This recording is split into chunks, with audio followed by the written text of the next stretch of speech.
get those benefits. So something went wrong in terms of the political class and its priorities. And until we go back to realizing that we need to invest huge resources in education, and they are in fact more important than some of the other things we're doing. We spend a lot of time on, it's nice to have beautiful roads and beautiful flyovers and beautiful underpasses and beautiful structures and have urban areas. But you need to build the people. You're building all these roads and you've got illiterate children walking on them who are uneducated. Who's going to maintain these roads in the future? So we've got to make education a priority. We've got to invest a significant amount of resources in education. We also need private individuals to invest in education. It could be supporting teachers, teacher institutes. It could be providing scholarships for children. But until we do that, we're going to keep falling behind the rest of the country. And I think Northern Nigeria lost it at some point. Maybe starting from the 1980s, it's been downhill, while the rest of the country has moved on. I love that you said we all have a part to play. One thing that stood out to me was, I know a while ago you had a conversation where you spoke about this letter by the British that stated that you must not educate the Northern Nigerian child, because if you do, you will create intellectuals that, I think, the kind of intellectuals you have in Morocco, right? So how do you think that is still affecting the typical Northern Nigerian child today? Well, so first of all, it wasn't a lecture. I think, Northern Nigeria had the misfortune after colonialism to have been governed by 3 governors who came from the Sudan. And in the Sudan, the British had a very tough time with the Mahdi. So when they came in, they had a policy of trying not to cultivate the kind of progressive Muslim intelligentsia that they produce in Egypt and India. So British colonial education policy was designed to provide a technical education, but not to open the minds of people. You'd be surprised that there was a year in the 1940s where Northern students who gained admission in the University of Ibadan were refused permission to go because they were being infected by corrupt ideas of independence in southern Nigeria. I mean, there's a whole book on this. It's called, and I think you should read it by Peter Tibenderana. It's called Colonialism and Cultural Change, Education and Cultural Change in Northern Nigeria. It's a fantastic book. You do that and you can understand how a northern elite was brought up on the assumption they've got a hierarchical system. Men were superior to women. You've got a hierarchy in the classes, and at the top of that hierarchy was the white man. And people actually believed it. Okay, and that is exactly how the system was built. But beyond that, I think we underestimate the real impact of the processes of power. Now we speak in English. You're my daughter, I'm speaking English to you in Kano. Why? English is the language of the colonial master. Okay, so without even being conscious of it, we act out the role of the colonial subject. Okay, and language is a very powerful medium for control. Now, when you say education in Northern Nigeria, you're talking about Western education in Northern Nigeria. All these Almajiris that she talked about, people who are able to read the Quran from the beginning to the end, are taken as illiterates in our system. Now, if they were in Egypt or Morocco or Saudi Arabia and they spoke Arabic, they'd be literate. But because we are in a post-colonial, British post-colonial state, Arabic is taken as a non-language. So they've studied the Quran, they've studied Arabic, but they are illiterates. By that definition, by devaluing their education, you have already foreclosed options before them. You're not thinking of, why can't they be doctors if they study in Arabic? Why can't they study medicine in Arabic? Or Hausa? I mean, I've said that over and over again. We have created distances between people and education. You want to be a medical doctor in China, you learn in Mandarin. You go to Germany, you learn in German. You go to France, you learn in French.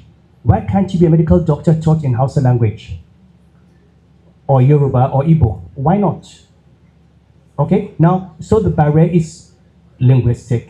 The second distance I think we've created is this distance where we have this idea that an education can only be in a particular type of space. Now, I've made this point before. I know it's been controversial, but I've said that you do not need a school built formally to have an education. You can do it in a mosque. You can do it in a house.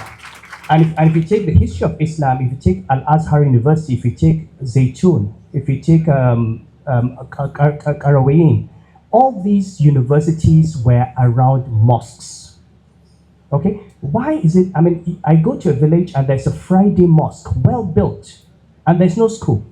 And I'm told the children cannot go to school because we have not built a school. If you pray Fajr at 5:30, between 5:30 and 2 p.m., that mosque is vacant. The children in that village can come in and have primary education. Why do you need to wait until you can build a primary school? Why can't you bring teachers to them? Okay? So we've created a second distance, apart from language, we've created a distance in space. The final distance we've created is that we have put a gap between us and technology. The world today is such that on your phone, you can learn anything.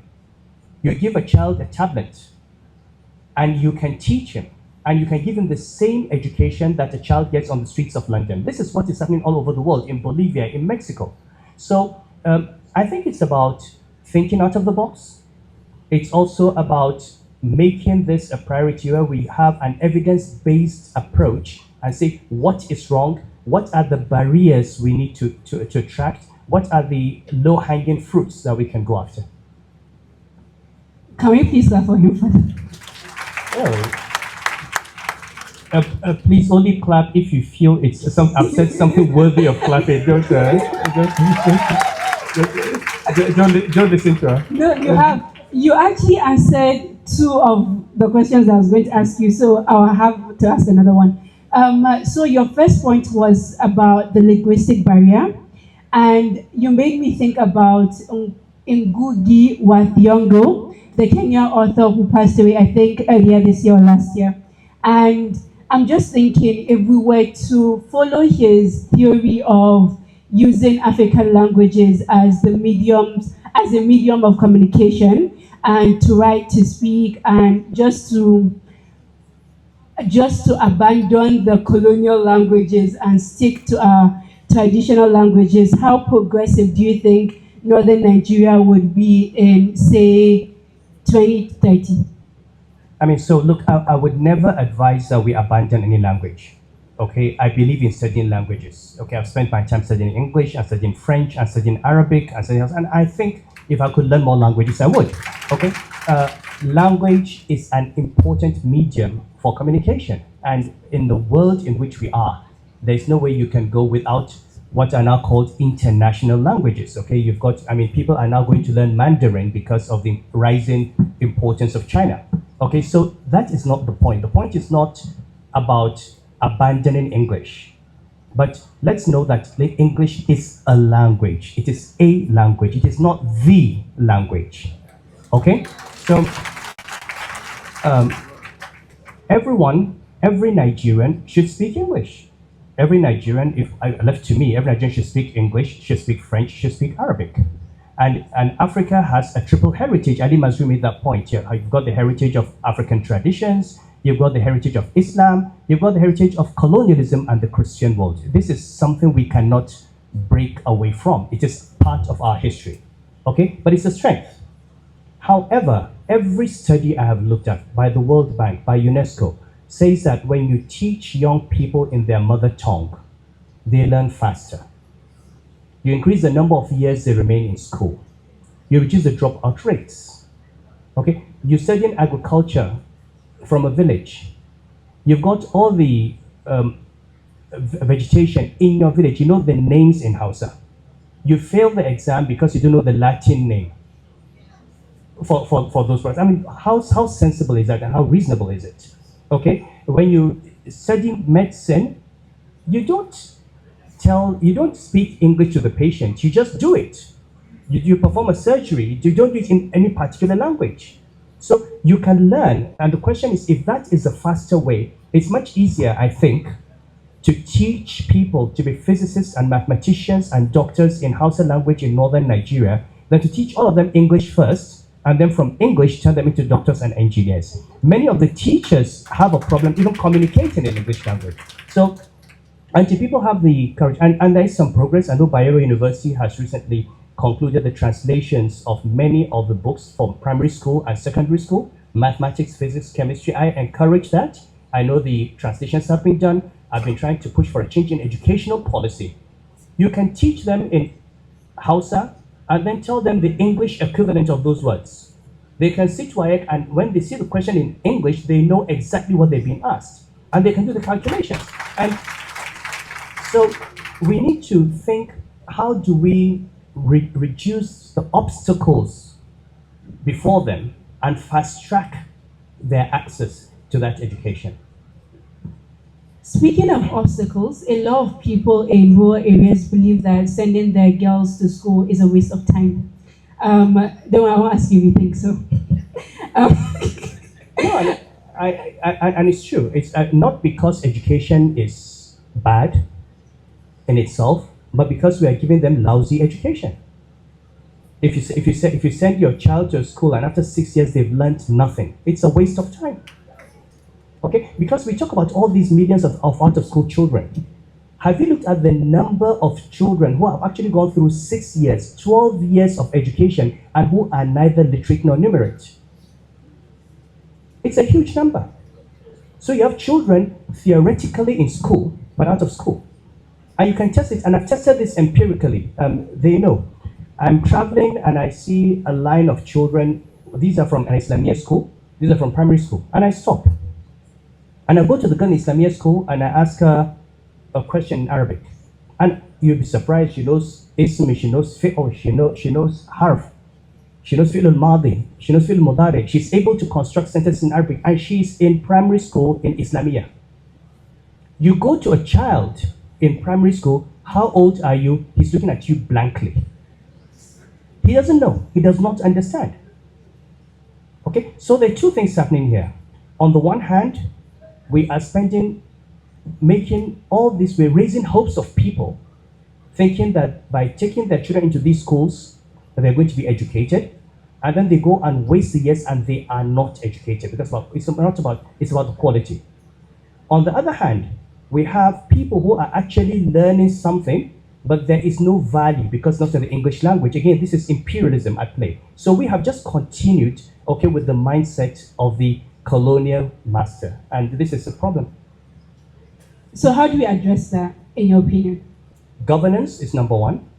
At the end of the day, every society changes. You rise and fall with the quality of your leadership.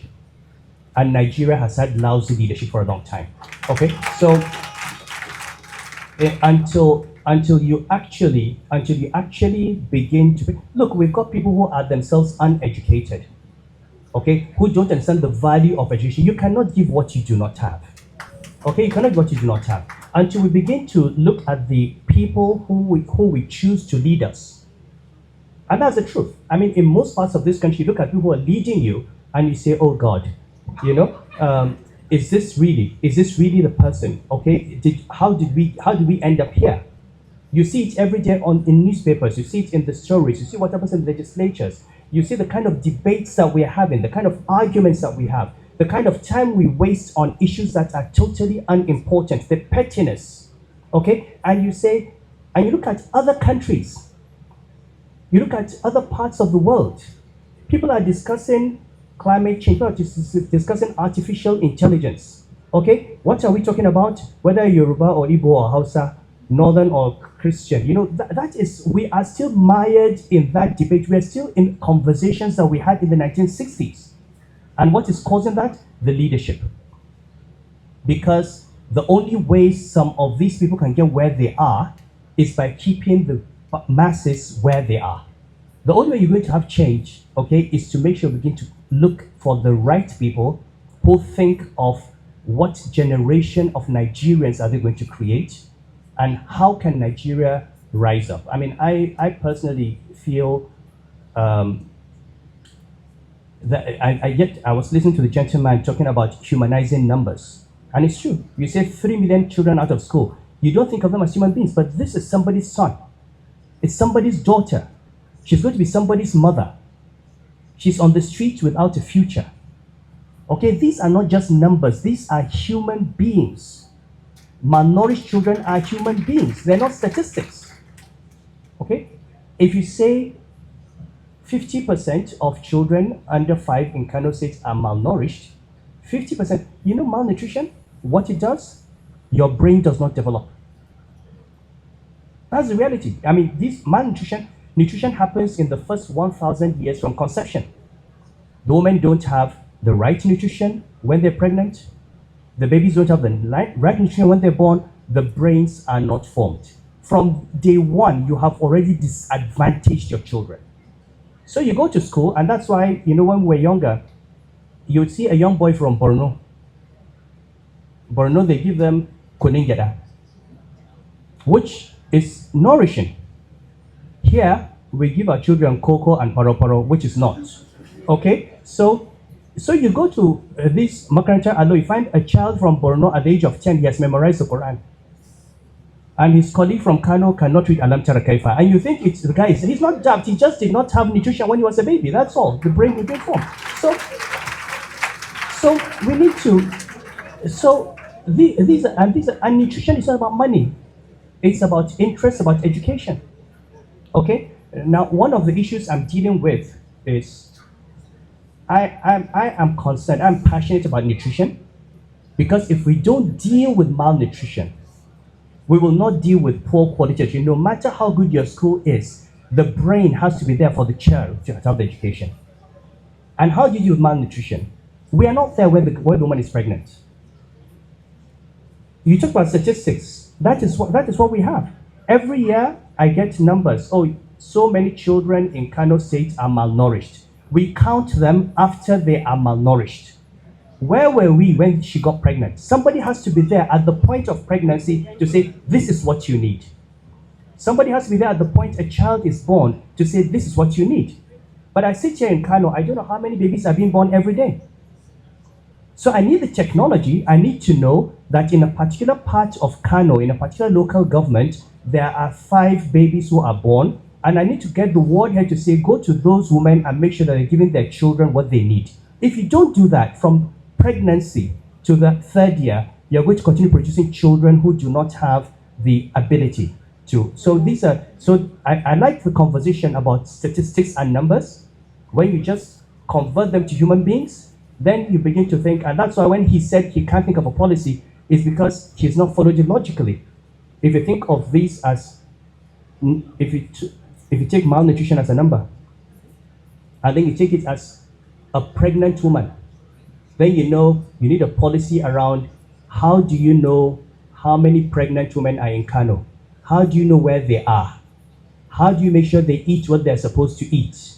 When they give birth, how do you make sure the children have what they have? That is how you form policy, by thinking of those numbers as human beings.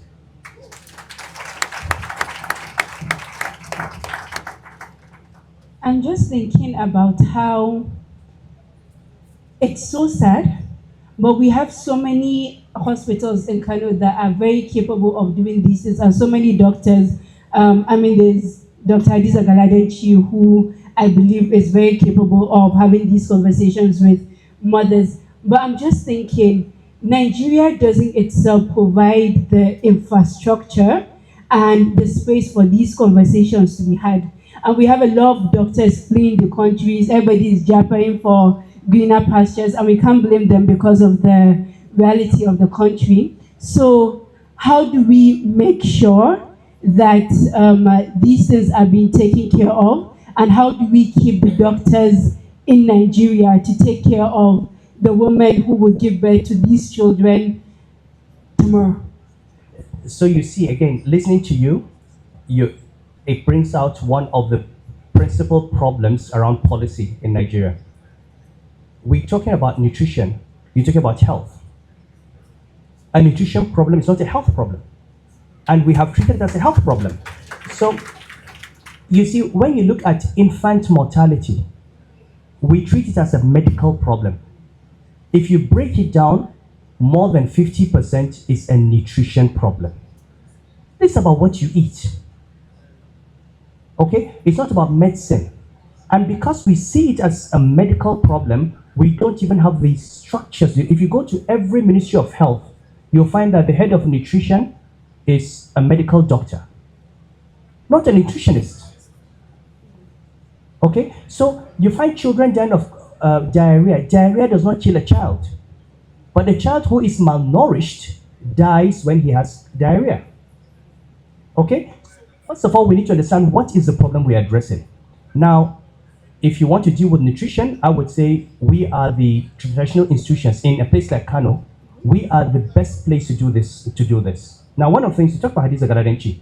We had and we had a conference at Bayero University some weeks ago where I put them together and said, look, I want you to do something for me. I would like to have software and technology where I can sit. Look, this can be done. I did it as a banker with looking at my credit portfolio. I can do it anywhere. I can sit, you can have to, I can sit on my screen. If you have the right data, I can every morning switch on a screen and I will know how many pregnant women are in Kano and have a distribution by district head, by village head, by ward head. It can be done. I can sit in my office and turn a button and I see there are 5 pregnant women in some village in Tudunwada. And I will know the name of the village head and I can give him a call and say, these are the women who are pregnant. Go and make sure they eat so-so food. But okay? Can they afford the so-so food? They can. They can. Look, you know, our villagers, a villager will plant beans, harvest beans, which he needs for nutrition, he and his children. Take the beans, come to the city and sell the beans, go back to the village and be drinking Coca-Cola and bread, and he thinks he has arrived. You know, these things, these are, you're talking about vegetables, you're talking about beans, you're talking about, look, kuningyada, these are things, we were all, I don't know if anybody who was my age here would remember a time when if your sister or your cousin gets pregnant, you know you're going to enjoy food. Because when she comes home, she eats a particular type of food. There are certain vegetables, zogale, mierganye. That's what they eat. This is what nutrition is about. We lost all of it. So this is about training. It's about constant monitoring. It's not something that doctors will do. It's something that we do in neighborhoods, in communities, and until we begin to reinvent that cultural practice of eating the right things at the right time. But if we don't deal with that issue, now take the governments, okay? The governments are doing well. So the government of Kano State will say, no, we're doing school feeding. And it's fantastic. But you're doing school feeding for a child who is 6. By the time a child is 6 years old, it is too late. It is too late. You need to get that child in his mother's womb. You need to get that child when he's being breastfed. And who is with the mother at that time? It is the village head, it is the ward head, it is the imam, it is the priest. It is not the hospital. The father? It is the father. We're kind of running out of time, so I have just one more question. If you could leave this audience with one call to action today, what would it be? I think you've done it. I think, we've talked about it. This, because I was really intrigued when I caught the conversation around statistics and human beings. Okay? And I can only share from my experience. In everything I do for it to have value, I ask myself, who is the human being at the end of it? Okay? So, look, you have a sister who's going to medical school. And it's expensive. But I keep telling myself, if she qualifies as a doctor and she saves one human life, it is worth all the money that's been spent in educating her. Okay? So you can't put a pound or dollar or naira sign in front of a human life. Okay? And in everything we do, we even when you write, for you writers, when you write your poem, when you write your book, what human being are you reaching? How does this affect society? You can write it for fun, but really, for you to be a proper intellectual, you've got to think through, who am I writing this book for, and what do I want them to take away from it? So, even technical issues. When I was governor of central bank, you deal with numbers like inflation. It's 16%, 20%. You know the difference between 8% inflation and 16% inflation is that at 16%, the price of everything doubles in 4 years. So it's not just a number. When you hear that Nigeria inflation is at 30%, please know that every 2-3 years, price of everything is doubling. And therefore, between 2015 and 2019, price of rice doubled. You started from 8,000 naira, you got to 16, you then got to 32, then you got to 64. Because we're just looking at the numbers. But if you think, as the governor of central bank, that if the inflation rate goes beyond a certain level, there will be these millions of people who can afford 3 square meals a day who can no longer eat. It's not just a number. Then it's not just 8 to 16%. It's about the number of human beings who are going hungry because they can no longer afford food. Okay? If you do a payment system, if you're looking at your cards, your simple card, okay? If that system fails, there could be one Nigerian out in Singapore who went out with his card, who is stuck in a hotel room and he cannot pay for his hotel because the system has failed. It's not just a card. If that payment system fails, you've got transactions happening. It may be a life-saving transaction with somebody in a hospital. He has the money in his account. He needs to pay for an emergency surgery and he cannot because the card is not working. So if you think about a human being at the end of what you do, you then put in the diligence and you take the value out of it and get the satisfaction. So when I'm told inflation is down to 8%, I say yes. Why? Because I know. When I'm told this is it's working again, I say yes. I know people are able to do that. So, so I think the one thing I would say to each and every one of you is, for everything you do, and you know this, I've told all of you every time that if I've educated you and all it has resulted in is that you're able to get a job and get a good salary, then I've wasted my time. Okay, for each and every one of you who's gone through this education, there are millions of girls in northern Nigeria who do not have that education. And what I want to see is, how does that education assist you in opening the doors to make it possible for more of those to become like you?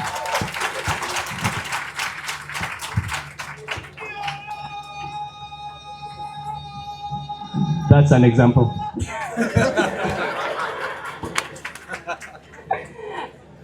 Thank you so much. So I can take a few questions. I think I saw, yes, yeah. Mike, second row, is it the first? Yeah, the next. Okay, I'm ready. What of the ladies?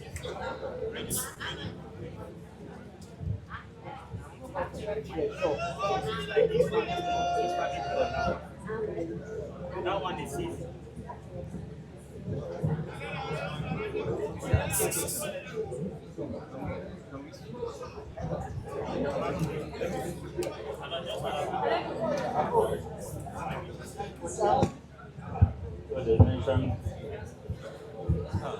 Ya Amirul Muminina, here's my simple question. I noticed in most of your responses, there is a kind of historical interrogation on how we arrive at here.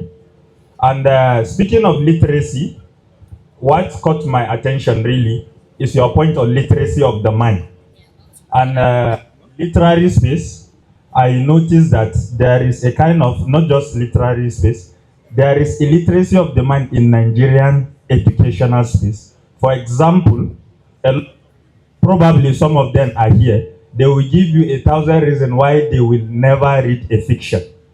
So that's just one example. And this particular Philistinism was transported, sadly, years back here in Kano, where a state governor was burning books because they fall under a particular genre of this thing. So I just want to, this particular literacy of the mind and the prevalence of Philistinism among educated Nigerians, I would love you to briefly historical interrogate it. Thank you. So, okay, look, education is the enemy of tyranny. Okay, tyrants do not want people to be educated. Okay, someone said that if you love literature, you can never be indoctrinated because you have your own mind. Okay, so that's where to start. Now, fiction.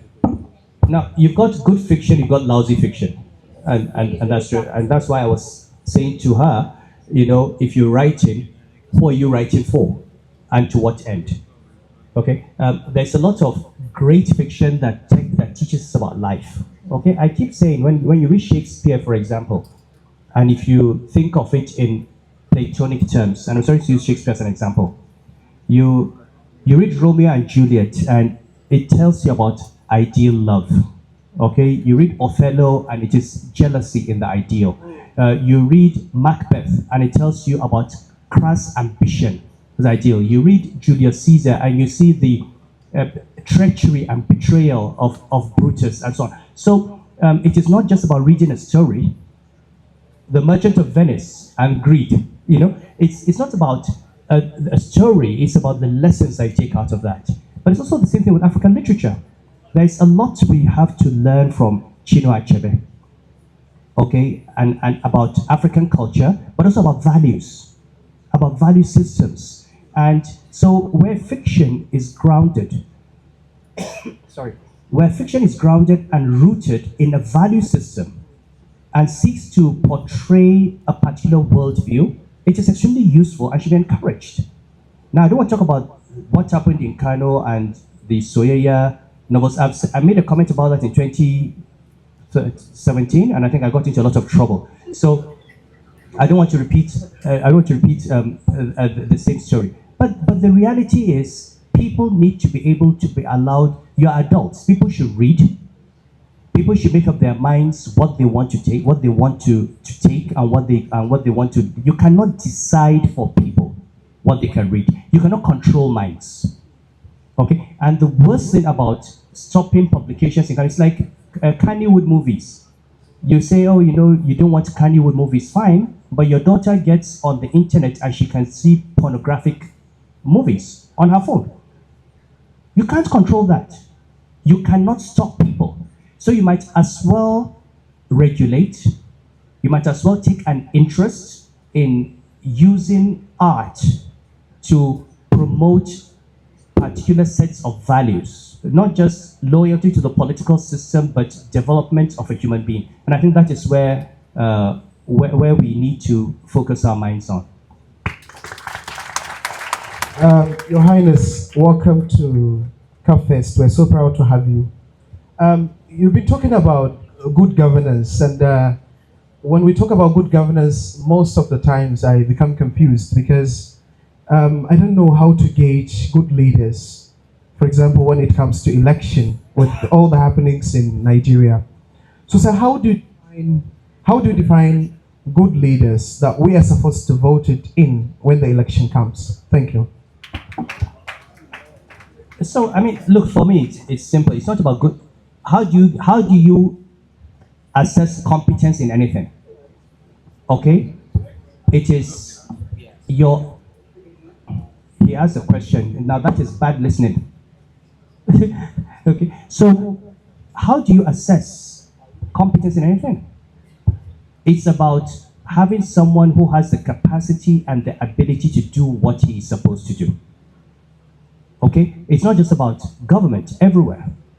I tell people, and I say it very proudly, I was governor of Central Bank for 5 years.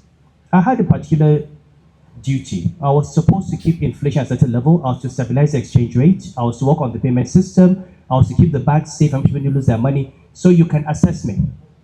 Okay? And I say, I look at my record, I delivered 100%. And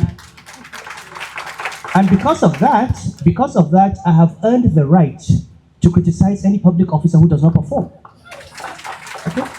If you think when I was governor I didn't deal with inflation or payment systems or the banking system, come and say it. I'm open to criticism. Okay? But no one is saying that. You can talk about other things. Now, first of all, you need to ask yourselves as Nigerians, what are you looking for from your government? Are you looking for a person who is going to give you education and healthcare and development? Or are you looking for somebody who's going to distribute money for you at election time? Okay, and give you, basically just keep giving you cash, to spend. You take money and spend it. What is your own priority? Okay, and are we not being selfish as a generation? Are we not looking so much at our comfort and forgetting the next generation? We've got huge debt that we're taking in this country. Where is this debt going into? I would be very happy if all that debt was going into educating the young people, because these are the people who are going to pay off the debt.